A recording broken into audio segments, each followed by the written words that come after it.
Hello students, कैसे हैं आप सब लोग। उम्मीद करती हूँ सब अच्छे होंगे और स्वस्थ होंगे। मैं Meena Rana ICT virtual class में आपका स्वागत करती हूँ। स्टूडेंट्स, हम पढ़ रहे हैं क्लास 6 की हिंदी बसंत पाठ्य पुस्तिका भाग 1 के गद्य खंड से। प्रीवियस लेक्चर में हमने पढ़ा था संसार एक पुस्तक है। जवाहरलाल नेहरू जी द्वारा लिखित एक पत्र है। ये अपनी बेटी को पत्र लिखते हैं जिसमें वो बताते हैं कि संसार एक पुस्तक है। अब आज की क्लास में हम इसका सारांश पढ़ेंगे और इस पर बेस्ड आपके कुछ प्रश्न उत्तर करेंगे।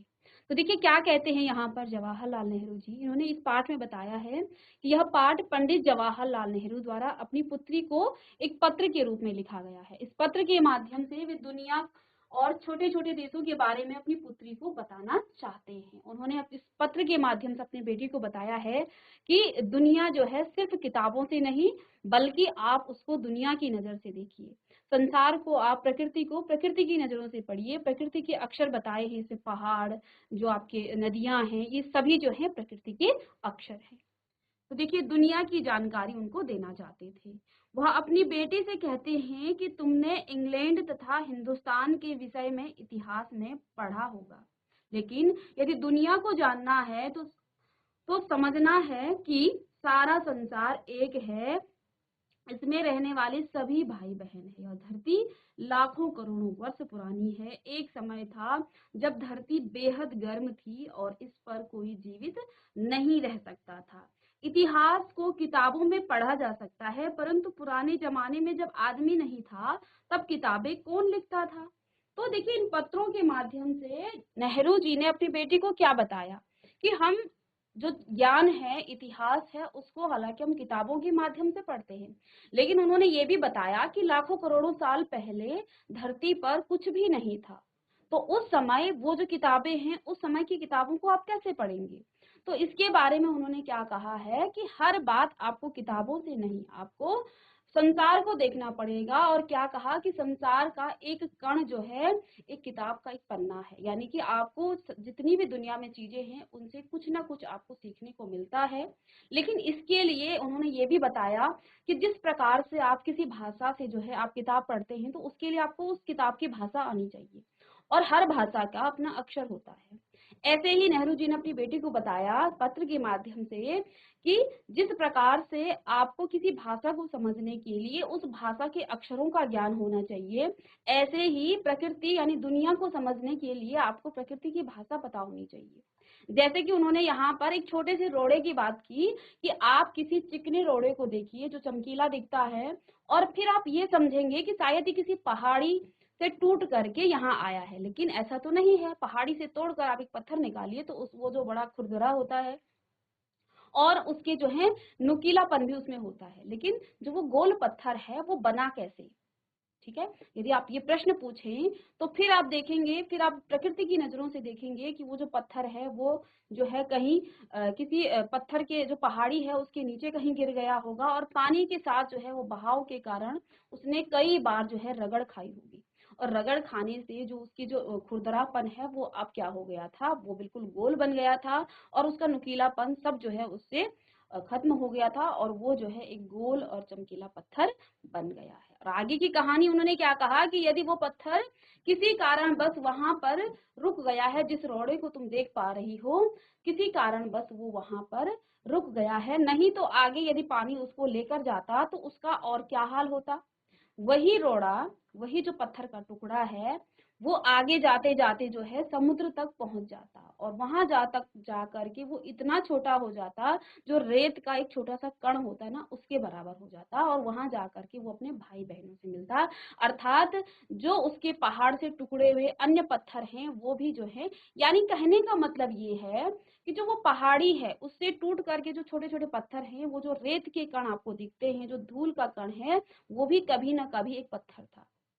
तो उन्होंने इस माध्यम से अपनी बेटी को बताया कि आप यदि प्रकृति को जानना चाहते हैं तो आपको ज्ञान प्राप्त करना है, तुम्हें यदि ज्ञान प्राप्त करना है तो किताबें ही तुम्हें बहुत कुछ नहीं सिखाती है। यदि आप प्रकृति को प्रकृति की नजरों से देखें तो आपको प्रकृति बहुत कुछ सिखा देगी। ठीक है, इसी क्रम में उन्होंने आगे क्या कहा है कि इतिहास को किताबों में पढ़ा जा सकता है, परंतु पुराने जमाने में जब आदमी नहीं था तब किताबें कौन लिखता। यही बात उन्होंने कही कि पहाड़, समुद्र, सितारों, नदियां, जंगल आदि के माध्यम से भी पुरानी दुनिया का पता लगाया जा सकता है। तो उस समय की चीजें हमें कैसे पता चली? तो उस समय की चीजें हमें कुछ अवशेष, कुछ चीजें ऐसी मिली जिससे हम जो है उसके बारे में अंदाजा लगा सकते हैं, उसके हम पढ़ सकते हैं। ठीक है ना? आगे उन्होंने कहा इसके लिए संसार रूपी पुस्तक को पढ़ना होगा। आपको संसार रूपी जो पुस्तक है उसको पढ़ना होगा, और संसार रूपी पुस्तक को पढ़ने के लिए पत्थरों और पहाड़ों को पढ़ना चाहिए। तो इस संसार को पढ़ने के लिए पत्थर और पहाड़ ही नहीं, संसार में जितनी भी चीजें हैं उन सबको हमें पढ़ना चाहिए। ठीक है? आगे कहते हैं सड़क पर या पहाड़ के नीचे का छोटा सा जो पत्थर का टुकड़ा भी पुस्तक का एक पृष्ठ बन जाता है। कैसे उन्होंने ये चीज बताई है कि जो छोटा सा पत्थर का टुकड़ा है, कैसे उसकी उत्पत्ति हुई, कहाँ से वो आया और कहाँ आगे अगर वो जाता तो उसका क्या हाल होता। ये सारी बातें इन्होंने इस पाठ में अपने पत्र के माध्यम से इंदिरा जी को बताया है। पुस्तक का पृष्ठ बन जाता, जैसे हम कोई भाषा सीखने के लिए अक्षर ज्ञान प्राप्त करते हैं, उसी प्रकार से प्रकृति को समझने का ज्ञान हम पत्थरों और चट्टानों से प्राप्त कर सकते हैं। ठीक है? कोई चिकना सा पत्थर भी अपने बारे में बहुत कुछ बताता है। आप किसी भी चीज को देखिए, तो यदि आप उसके बारे में कुछ पता करना चाहते हैं, आप उसके बारे में सीखना चाहते हैं, तो आपके अंदर पहले जिज्ञासा होनी चाहिए उसके लिए, सीखने के लिए। ठीक है ना?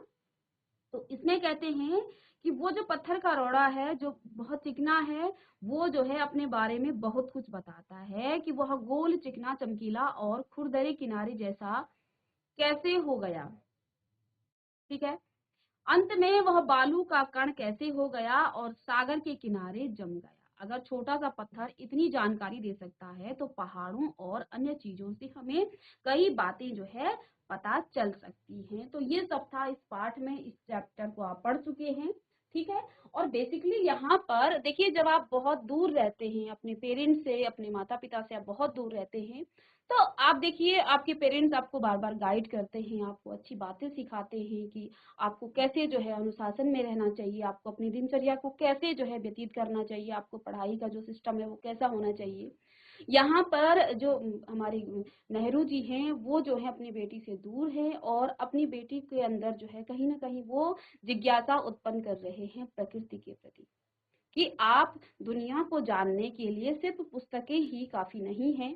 यदि हम पुस्तकों को पढ़ेंगे तो आगे हम उसको रट करके, दुनिया आगे ऐसे नहीं चलती, तो नई नई खोजें कैसे होंगी? देखिए, नई खोजें कैसे होती हैं? जब कोई किसी चीज के बारे में गहराई से सोचता है, उसकी खोज करता है, ये कहाँ से आया, कैसे हुआ, उसके बारे में नई नई खोजें करना, तो इसके लिए आपके अंदर जिज्ञासा होनी चाहिए। तो यही अपने पत्र के माध्यम से नेहरू जी अपनी बेटी को बताना चाहते हैं। तो इसी के साथ ये चैप्टर आपका कंप्लीट हुआ, और अब इसके कुछ प्रश्न उत्तर हैं और इसके कुछ कठिन शब्द अर्थ हैं, आप इनको अपनी नोटबुक में लिखेंगे।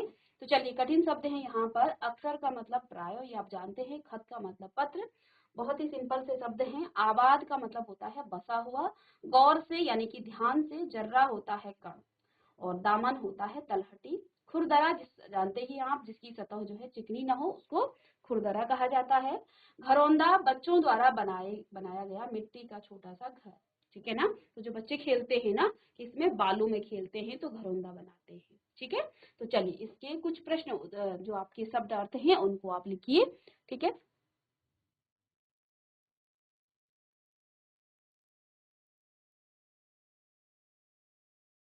चलिए, अब देखिए पत्र से जो भी प्रश्न है उनके बारे में पढ़ते हैं। देखिए, लेखक ने प्रकृति के अक्षर किन्हें कहा है? यहाँ लेखक पंडित जवाहरलाल नेहरू जी हैं। तो उन्होंने प्रकृति के अक्षर किन्हें कहा है?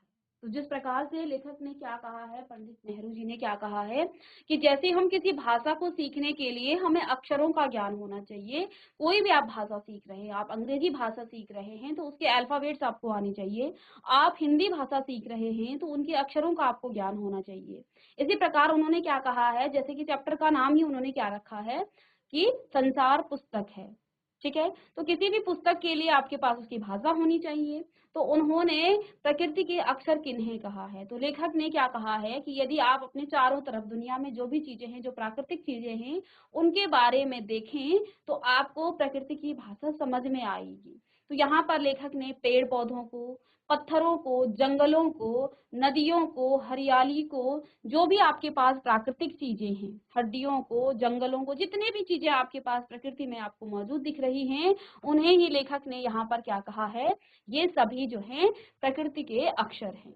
ठीक है, तो जो भी प्राकृतिक चीजें हैं वो सभी किसके, प्रकृति के अक्षर हैं। ठीक है, चलिए इस प्रश्न का उत्तर लिखें। इसी के साथ दूसरा प्रश्न है, लाखों करोड़ों वर्ष पहले हमारी धरती कैसी थी। ठीक है, तो जैसा कि आपको पत्र में पंडित नेहरू जी ने क्या कहा है कि लाखों करोड़ों वर्ष जो हमारी धरती थी वो जो है बहुत गर्म थी। आपने इससे पहले भी एक चैप्टर में पढ़ा कि हमारी जो धरती है वो पहले एक आग का गोला था, धीरे धीरे हमारी धरती ठंडी होती है, उसके बाद यहाँ पर जो आपके वनस्पति हैं, पेड़ पौधे हैं, उनका जो है जन्म होता है, और फिर हमारे पशु पक्षी, पहले जानवर यहाँ रहा करते थे, मनुष्य तो बहुत बाद में आया। ठीक है, पहले हमारी धरती पर जानवरों का राज था। ठीक है, लेकिन धीरे धीरे जो है जानवर भी जो है क्या होने लगे, उनका भी पतन होने लगे, जो भयानक जो आपके जानवर हैं जिनका अभी जो है लगभग पतन हो गया है। ठीक है, तो फिर जो है मनुष्य का जन्म बहुत बाद में हुआ है। तो उन्होंने क्या कहा, यहाँ अपने पत्र के माध्यम से क्या बताया है कि लाखों करोड़ों वर्ष पहले हमारी धरती जो है बहुत गर्म थी। ठीक है, पर इस पर कोई जीव जो है जीवित नहीं रह सकता था, और जब धरती गर्म थी तो जीव कैसे जीवित रहेगा। ठीक है, धीरे धीरे जब हमारी धरती ठंडी हुई तो फिर यहाँ पर पानी आया, और उसके बाद वनस्पति का जन्म हुआ, और वनस्पति के बाद आपके जीव जंतुओं का, जानवरों का राज रहा। कई वर्ष जो है जानवरों के राज के बाद फिर जो है मनुष्य का जन्म यहाँ पर हुआ था। ठीक है, चलिए तो लिखेंगे, लाखों करोड़ों वर्ष पूर्व हमारी धरती बहुत गर्म थी और इस पर कोई जीव जो है जीवित नहीं रह सकता था। इसका आंसर लिखेंगे। फिर तीसरा प्रश्न आप लिखेंगे, दुनिया का पुराना हाल किन चीजों से जाना जाता है, कुछ चीजों के नाम लिखिए। तो जैसे कि नेहरू जी ने अपने पत्र में बताया कि हर चीजें आप भले ही इतिहास को किसमें, आप बुक्स में पढ़ सकते हैं, आप किताबों में पढ़ सकते हैं, लेकिन जब मनुष्य का जन्म ही नहीं हुआ था, मनुष्य जब था ही नहीं, तो उसको आप किन चीजों से देख पाएंगे, उनके बारे में आप किन चीजों से पता कर पाएंगे, जब आपके पास कोई साधन ही पढ़ने का ना होगा। तो देखिए यहाँ पर इस पत्र के माध्यम से नेहरू जी ने यही बताया है कि हर चीजें आपको बुक्स में नहीं मिलेंगी, कुछ चीजें जो है आप कुछ जो आपके पास क्या होते हैं, वहां पर संकेत होते हैं, उनको देख करके आप जो है उसके बारे में पता कर सकते हैं। ठीक है, तो जो भी बुक से पहले का जो काल है, ठीक है, उसको आप किन चीजों से यहाँ पर जाना जाता है, किन चीजों से आप पता कर सकते हैं कि उस काल में किस प्रकार की चीजें थी, क्या क्या उस समय था, तो यहाँ पर कुछ चीजों के बारे में आपको लिखना है।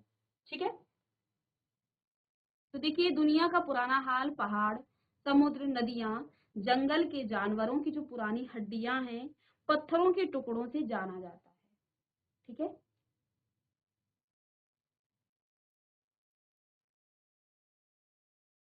तो ये उस समय की बात उन्होंने बताया जब मनुष्य इस धरती पर नहीं था, सिर्फ जानवर यहाँ पर थे। तो उस समय की दुनिया का जो पुराना हाल है, आप पहाड़ों को देख करके, समुद्र, नदियां, जंगलों के जानवरों की पुरानी जो हड्डियां हैं, उनको देख करके उनके बारे में पता कर सकते हैं। लेकिन जब मनुष्य भी आ गया था, मनुष्य आने के कई साल तक भी उसके पास अक्षर नहीं थी। ठीक है, तो उन मनुष्यों के बारे में कैसे जानेंगे, तो उनके बारे में हमें जो है कुछ अवशेष मिलते हैं, उनकी जो हड्डियां हैं मनुष्य की भी, उनकी जो अवशेष, जैसे कि उन्होंने सबसे पहले किसकी खोज की, कैसे उन्होंने, तो इसमें जो है हमें कुछ ना कुछ जो है चीजें मिल जाती हैं जिनसे हम जो है दुनिया का हाल पता कर सकते हैं। तो यही चीजें हैं। तो जब आपके पास किताबें नहीं थी, किताबों के माध्यम से आप जो है जिनके बारे में नहीं पढ़ पाते हैं, तो आप जो है कुछ संकेत आपको मिलते हैं, उनसे जो है आप पुरानी दुनिया का हाल जान सकते हैं। चलिए,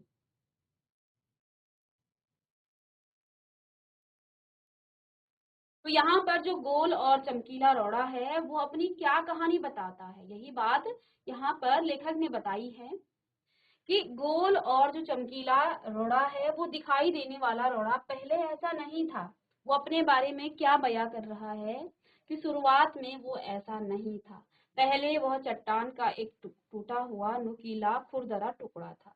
बारिश के पानी में बहकर वह छोटी घाटी तक आया और पानी के साथ निरंतर जो है ढकेलने जाने के कारण उसके कोण जो है यानी कि जो उसके नुकीले जो किनारे थे वो क्या हो गए हैं, वो घिसकर गोल और चमकदार बन गए हैं। तो इस पत्र के माध्यम से उन्होंने यही कहा कि यदि आप उस गोल और चमकीले पत्थर को देखो जिसमें आपके पास आप जिसे देखकर आपको ऐसा लगेगा कि इसकी कहानी क्या बयां कर रही है, तो उस नुकीले पत्थर को और उस गोल रोड़े वाले पत्थर को देख करके आपको ये डिफरेंस पता चलेगा। जो नुकीला पत्थर है वो तुरंत चट्टान से टूट करके आपके सामने होगा, लेकिन ये रोड़ा आया कहाँ से, ये गोल और नुकीला और चमकदार कैसे हुआ। तो इन्होंने क्या कहा है अपने पत्र के माध्यम से कि यदि आप इस चमकीले पत्थर को देखें तो क्या बयां करता है कि शायद वो किसी चट्टान का ही एक टुकड़ा होगा, पहले ऐसा नहीं था, धीरे धीरे बरसात के पानी के साथ वो ढकेला गया और इतनी ज्यादा जो है वो वहां से उसको जो है धक्के लगे कि उसके जो नुकीले कोने थे वो सभी जो है क्या हो गए हैं, अब गोल हो गए हैं और वो अब क्या हो गया है, चमकीला हो गया है। तो ये कहानी बयां करता है कौन, वो गोल चमकीला रोड़ा। ठीक है, तो इसको भी आप लिखेंगे।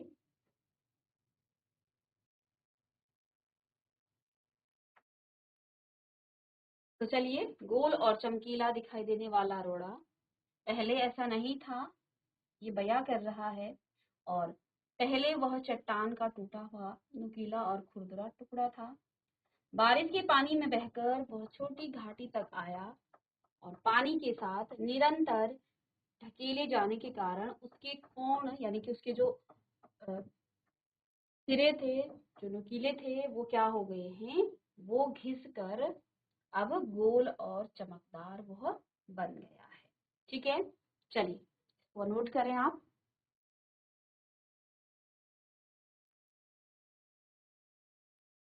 चलिए, तो ये पत्र से ये कुछ प्रश्न थे। अब पत्र से आगे देखिए। लगभग हर जगह दुनिया की शुरुआत को समझाती हुई कहानियां प्रचलित है। तुम्हारी यहाँ कौन सी कहानी प्रचलित है? तो यहाँ पर देखिए क्या कहा गया है कि लगभग हर जगह दुनिया की शुरुआत को समझाती हुई कहानियां प्रचलित हैं। ठीक है, तो देखिए सभी ये जानते हैं कि जो हमारी पृथ्वी है वो पहले सूर्य का ही एक अंश था। ठीक है, इससे पहले भी आपने पढ़ा है एक चैप्टर में। ठीक है, तो देखिए जो हमारी पृथ्वी है वो पहले सूर्य का अंश था और अंतरिक्ष में आई किसी परिवर्तन के कारण यह सूर्य से अलग हो गई और यह भी सूर्य की तरह आग का गोला था। करोड़ों वर्ष में जाकर यह ठंडी हुई और फिर इस पृथ्वी पर वनस्पति पैदा होने लगी। इसके बाद ही जानवर और इंसान अस्तित्व में आए। दूसरी कहानी प्रचलित यह है कि दुनिया की शुरुआत ईश्वर ने की है, उसी ने सृष्टि के क्रम को आगे बढ़ाया है। तो ठीक है, जब आप आध्यात्मिक तरीके से देखेंगे तो आपको ये बताया जाता है कि हमारी धरती, हमारी पृथ्वी की रचना जो है ईश्वर ने की है। लेकिन आप वैज्ञानिक दृष्टि से देखें तो वहां पर आपको ये कहानी बताई जाती है कि पृथ्वी भी पहले सूर्य का ही एक अंश रहा है। ठीक है, एक भयंकर विस्फोट के कारण जो है हमारी पृथ्वी सूर्य से अलग हो गई है, क्योंकि वो उसी का अंश था तो वो सूर्य की तरह ही गर्म था। लेकिन करोड़ों सालों में अंतरिक्ष में रहने के कारण उस आग का गोला जो है धीरे धीरे वो ठंडा होने लगा। ठंडे होने के बाद उसमें वनस्पति पैदा होने लग गई, यानी कि उसमें पेड़ पौधों का जन्म हुआ। कई साल तक जो है पेड़ पौधे रहने के बाद उसमें जानवर जो है उसमें उत्पन्न हुए और जानवरों का राज भी कई सालों तक इस पृथ्वी पर रहा। ठीक है, और धीरे धीरे अंत में जो है मनुष्य जो है इसमें उत्पन्न हुआ और मनुष्य ने आज जो है धरती का विकास भी कर दिया है और विकास के नाम पर कहीं ना कहीं विनाश की ओर भी हम जा रहे हैं। ठीक है ना, तो देखिए, तो ये कहानी आपको बताई जाती है और दूसरी कहानी आपको क्या बताई जाती है। अब जब आप आध्यात्मिक तरीके से देखें तो आपको यही बताया जाता है कि सृष्टि की जो रचना है वो भगवान ने की है। ठीक है, चलिए तो इसको लिखेंगे। ये पत्र से आगे कुछ प्रश्न हैं जो इसी से संबंधित, इसी पाठ से संबंधित हैं। ठीक है, नेक्स्ट प्रश्न है, तुम्हारी पसंदीदा किताब कौन सी है और क्यों। अब इस प्रश्न को आप अपने हिसाब से लिखेंगे, जो भी जिस भी बच्चे को जो किताब पसंद है। ठीक है, लेकिन हमारे यहाँ जो है जो एक सबसे प्रचलित किताब है रामचरितमानस, जो गोस्वामी तुलसी द्वारा लिखी गई है। इस ग्रंथ में नीति, धर्म, व्यवहार, कर्तव्य, अकर्तव्य आदि के बारे में विस्तार पूर्वक बताया गया है। अब देखिए क्यों इम्पोर्टेंट है ये जो रामचरितमानस है, ये क्यों इम्पोर्टेंट है, क्यों जो है ये सबसे पसंदीदा जो है लोगों की किताब है। क्योंकि देखिए है तो ये एक जो है ग्रंथ है, ठीक है, पर ये हमें बहुत सारी चीजें बताती है। क्या चीजें? नीति, धर्म, व्यवहार, कर्तव्य, अकर्तव्य आदि के बारे में ये विस्तार पूर्वक बताता है। तो यहाँ पर जैसा कि जो सबसे जो है पसंदीदार चरित्र इस किताब में है श्री राम है, जिसको हमारे हिंदू धर्म में जो है भगवान माना जाता है। अब देखिए ये हिंदू धर्म के लिए ही नहीं है, ये एक मनुष्य के, इसमें जो है कोई भी धर्म है सबके लिए ये किताब क्यों ये है इम्पोर्टेंट है, क्योंकि इस किताब में जो है राम ने जो चरित्र जो है निभाया है वो सभी धर्मों के लिए, क्योंकि वो अपने पिता की आज्ञा का पालन करते थे और अपने प्रजा को जो है वो एक बिल्कुल अच्छी नीति के साथ, धर्म के साथ चलाते थे। उनका जो व्यवहार था वो बहुत शील स्वभाव के थे, ठीक है। तो उन्होंने अपने कर्तव्य का पालन किया, ठीक है। तो सभी के लिए ये किताब जो है पसंदीदार है और इसके जो चरित्र हैं वो बहुत कुछ हमें सिखाती है, ठीक है। तो रामचरितमानस हम सभी को पढ़ना चाहिए, ठीक है। इसमें जो है हमें जीवन की सीख मिलती है किस प्रकार से राम के चरित्र से, और इसमें और भी पात्र हैं इस किताब में, तो उन सभी से जो है हमें कुछ ना कुछ शिक्षा मिलती है, ठीक है। चलिए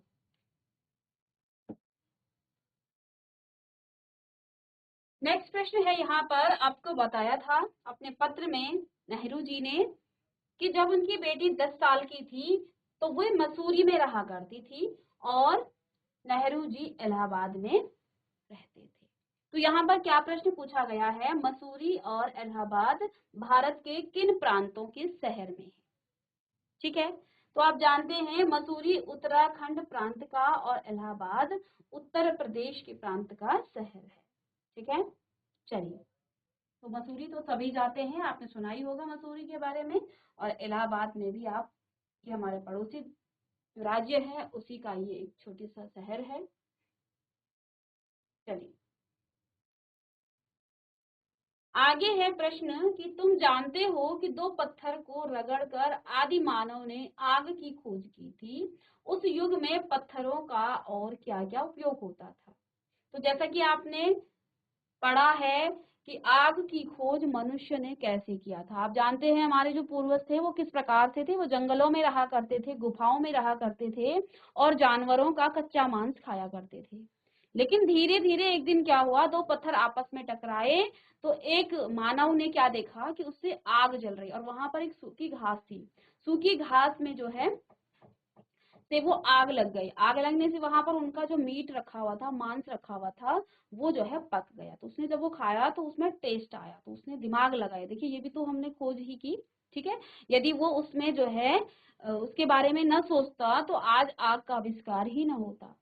तो फिर उस आदि मानव ने क्या किया, उस मांस को, उसको आग जलाने की उसने कोशिश की, आग जलाई और धीरे धीरे वो जो है पका करके खाने लग गया, ठीक है। अब यहाँ पर प्रश्न क्या पूछा गया है कि तुम जानते हो कि दो पत्थरों को रगड़ करके आदि मानव ने आग की खोज की थी।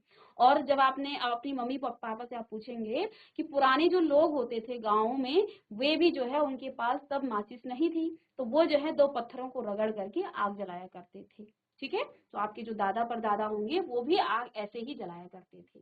तो कहते हैं कि उस युग में पत्थरों का और क्या क्या उपयोग होता था। तो देखिए उस समय आग का ही आविष्कार नहीं हुआ था। मनुष्य जो है जंगलों में, गुफाओं में रहा करता था, जैसे जानवर रहते ना ऐसे ही रहा करता था। जानवरों को मार करके खाना ही उसका भोजन था, ठीक है। और वो जो जानवरों को कैसे मारता था, उसके पास तो कुछ था ही नहीं, तो पत्थरों को नुकीला करके वो उन्हीं का औजार बनाया करता था, ठीक है ना। तो देखिए यहाँ पर पत्थरों का और क्या इस्तेमाल होता था। तो देखिए औजारों के रूप में जानवरों का शिकार करने के लिए करते थे, इसके अलावा मांस को काटने और चमड़ा या वृक्ष की छाल निकालने वाले औजार के रूप में इसके प्रयोग किए जाते थे, ठीक है। तो देखिए उस समय ना तो हमारे पास औजार थे, ठीक है, ना ही हमारे पास कोई ऐसा भोजन था, ना फसल थी, फसल तो बहुत बाद में आया, सबसे पहले आग का आविष्कार हुआ, ठीक है। तो मनुष्य ने जो है सबसे पहले यहाँ पर आग जलाने के अलावा जो है पत्थर का उपयोग किस किस में वो किया करता था। तो एक तो वो जानवर का शिकार करने में, साथ में औजारों के रूप में मांस को काटने, और चमड़ा या वृक्ष की छाल निकालने वाले औजार के रूप में भी इसका प्रयोग किया जाता था। ठीक है।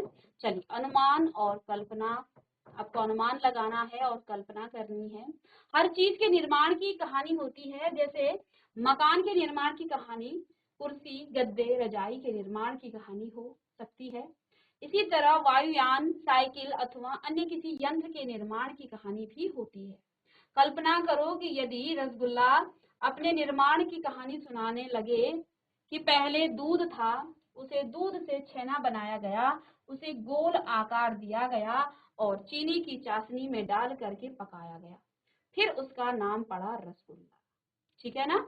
तो हर चीज की एक कहानी होती है। तुम भी किसी चीज के निर्माण की कहानी लिख सकते हो। इसके लिए तुम्हें अनुमान और कल्पना के साथ उस चीज के बारे में कुछ जानकारी एकत्रित करनी होगी।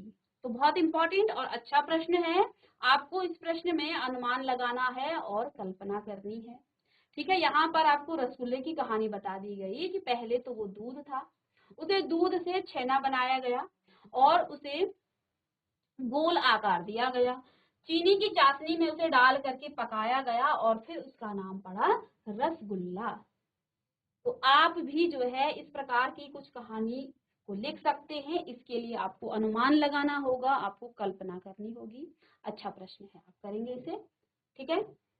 तो आप यहाँ पर रोटी की कहानी दी गई है। जैसे अब किसी को नहीं लिखना है, जैसे रोटी की कहानी है कि मैं हूँ रोटी, तो मैं अपने बारे में तुम्हें कहानी सुनाती हूँ। मुझे पहले खेतों में गेहूं के रूप में बोया गया, फिर मैं पौधे के रूप में अंकुरित हुआ और फिर मुझसे अनाज की बालियां लगी।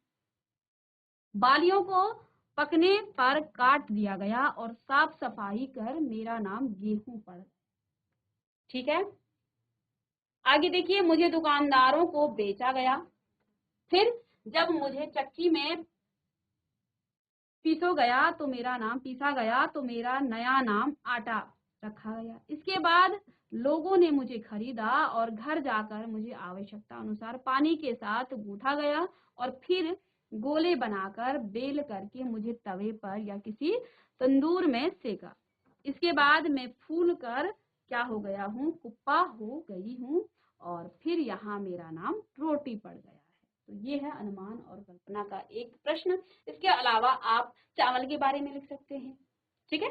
तो आप चावल की कहानी यहाँ पर बयां कर सकते हैं, या फिर जो भी कहानी आपके दिमाग में आती है, आपके मन में आती है, उसको कर सकते हैं। इस बीच वह दरिया में लुढ़कता रहा। नीचे लिखी क्रियाएं पढ़ो। इससे क्या इसमें और लुढ़कना में तुम्हें कोई समानता नजर आती है? तो देखिए, ढकेलना, गिरना, खिसकना, इन चारों क्रियाओं का अंतर समझाने के लिए इससे जो है वाक्य बनाओ। तो आपने क्या करना है, लुढ़कना, ढकेलना, गिरना और खिसकना, इन चारों में आपको क्या तुम्हें इसमें कोई समानता नजर आती है? इन चारों क्रियाओं का अंतर समझाने के लिए इसमें आपको वाक्य बनाने होंगे। तो देखिए, दवा की शीशी अलमारी से लुढ़क गई, ढकेलना, ये लुढ़कने का वाक्य है। फिर ढकेलना, राघव ने मोहन को सीढ़ियों से ढकेल दिया। गिरने का वाक्य है, किताब टेबल से नीचे गिर गई। और खिसकने का अर्थ है, माधव ने खिसक कर मुझे बैठने की जगह दी। तो देखिए, चारों में जो अंतर है आपको इन वाक्यों से पता चलेगा। ठीक है। लुढ़कना, दवा शीशी से जो है दवा की जो शीशी है वो अलमारी से लुढ़क गई, स्वयं लुढ़क गई। राघव ने मोहन को सीढ़ी से ढकेल दिया, ये जानबूझ करके ढकेला गया। किताब जो है टेबल से नीचे गिर गई, ये गलती से गिर गई। और खिसकना का मतलब, माधव ने खिसक कर मुझे बैठने की जगह दी। ठीक है। तो इन चारों में ये अंतर आपको यहाँ से पता चले। तो देखिए, चमकीला रोड़ा, यहाँ रेखांकित विशेषण चमक संज्ञा में ईला प्रत्यय जोड़कर बनाया गया है। निम्नलिखित शब्दों में यही प्रत्यय जोड़कर आपको विशेषण बनाओ और इसके साथ उपयुक्त संज्ञाएं जो है प्रयोग करो। ठीक है। तो देखिए, ईला प्रत्यय जोड़ना है, तो देखिए जैसे पत्थर है तो आप इसमें पथरीला हो जाएगा, ठीक है। और इसमें संज्ञाएं भी बनाना है। कांटा है कंटीला पौधा, रस है रसीला हो जाएगा, जहर है जहरीला सांप। तो इसमें आपने कुछ संज्ञाएं भी जोड़ दी, जैसे पथरीला रास्ता, काटीला पौधा और रसीला आम, जहरीला सांप, ठीक है। इसके अलावा यहाँ पर कुछ आपके लघु उत्तरीय प्रश्न भी हैं। इन प्रश्नों को भी आप कर लेंगे क्योंकि चैप्टर से ही आपको ये प्रश्न पूछे गए हैं। पहला प्रश्न है कि हम इतिहास में क्या पढ़ते हैं, तो जो भी आप पढ़ते हैं इसके बारे में आप लिखेंगे। लेखक ने संसार को पुस्तक क्यों कहा है, अच्छा प्रश्न है ये। जैसे पुस्तक पढ़कर बहुत सी जानकारी प्राप्त की जा सकती है, वैसे ही संसार में रहकर भी हमें बहुत सी चीजें जो है के बारे में जानकारी प्राप्त हो सकती है। इसलिए संसार को लेखक ने क्या कहा है, पुस्तक कहा है, ठीक है। दुनिया का हाल जानने के लिए किन बातों का ध्यान रखना पड़ेगा, तो दुनिया का हाल जानने के लिए दुनिया के सभी देशों और यहाँ बसी सभी जातियों का ध्यान रखना होगा। ये पत्र से प्रश्न है, ठीक है। केवल एक देश जिसमें आप पैदा हुए हैं, हम पैदा हुए हैं, उसकी जानकारी प्राप्त कर लेना काफी नहीं है, ठीक है।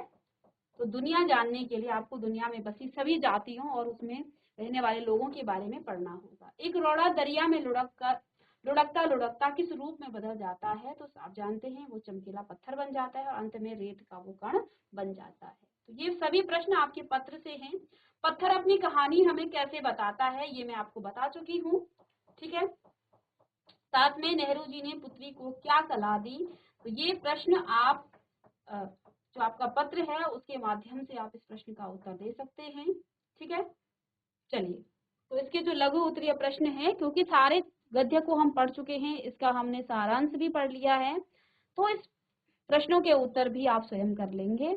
तो आगे के जो प्रश्न हैं उनको आप स्वयं कीजिएगा। मिलते हैं नेक्स्ट लेक्चर में एक नए चैप्टर के साथ। तब तक के लिए thank you and have a nice day.